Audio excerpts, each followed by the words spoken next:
Hey guys, I was heading out the door really fast this morning and wanted to do the most minimal Demi, so I wanted to explain to you how I would do that.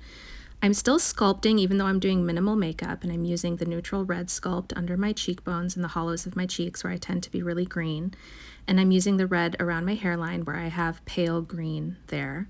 I'm now using NO, neutral orange sculpt, on my temples where I'm a little bit more blue.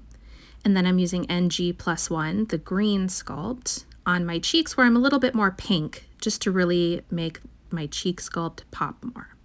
And then I'm going to add some NG+1 sculpt on my forehead, just for a little bit more sculpting. I'm using NR, the red sculpt, on the sides of my nose and under my bottom lip where I'm a little bit more green to neutralize that area. And then I'm going to use the NG+1 to sculpt my nose just a little bit more. I'm a little bit more pink on the bridge of my nose, so I was using green instead. And then I like using NV+1, the violet sculpt, to really make my bottom lip look more pouty. Now I'm adding some blush. I'm using OR7, so it's an orangey red, and I really love blush, so I add a lot. You don't have to do that, but I love it. Now I'm just neutralizing some of this violet red that I have around my nose. I have broken capillaries there, so I'm using GY1, which is yellow with just a tint of green to it. And it really, if I just do the lightest layer, it really neutralizes that red around my nose. I'm going to go around my face now and do some spot concealing on just some little spots that I have. I'm mostly using GY1, that yellow with a little green in it, like before. A lot of my acne scars are this similar violet red shade, so I use GY1 on most of those.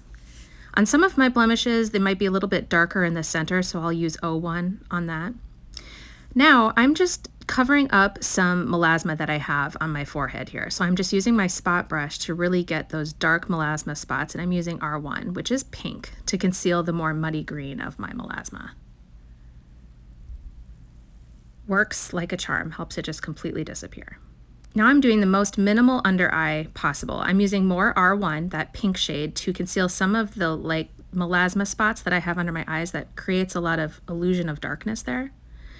And then I'm using YO1, which is yellow-orange, on some blue-violet veins in the corners of my eyes. And then I'm just going to use O1 to tone down the excess blue that I have in these little dark areas right here in the crease of my under eye there, where I have some capillaries and some veins. Or on the outside of my eye as well, that O1. Now I'm using BV1, which is a blue-violet, so it's like a cool tone violet shade, and I'm using that to brighten up my brow bone and the inner corners of my eyes. This is my absolute favorite trick with Demi. It makes my eyes look so bright and open. I use it to illuminate the center of my nose, my cupid's bow, my upper lip, my chin, and that's it. All done and ready to go for the day. This super natural Demi Colour look took me less than 10 minutes to create. Thanks for watching, guys.